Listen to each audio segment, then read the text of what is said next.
வாழ்க்கைங்கிறது கஷ்டம்தான். அதுக்கு நம்மளை ரெடி பண்ணிக்கணும். என்ன செய்யணும்? கடவுளை போய் கும்பிடணும்.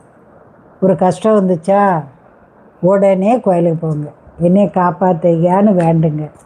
எங்கே இருந்தாவது வழி கிடைக்கும். கடலில் அலை இல்லாமல் இருக்குமா? அதுதான் வாழ்க்கை.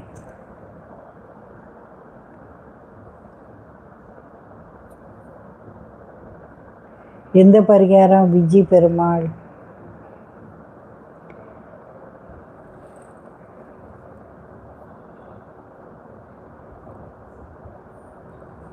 கடல் அலை போல தான் வாழ்க்கை.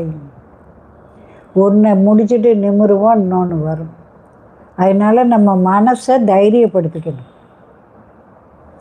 எப்போ எது வந்தாலும் தாங்கும்படியாக நம்ம மனசை தைரியப்படுத்த இறைவனை கும்பிடணும். தினம் காலையில் சாயந்தரம் விளக்கேற்றணும்.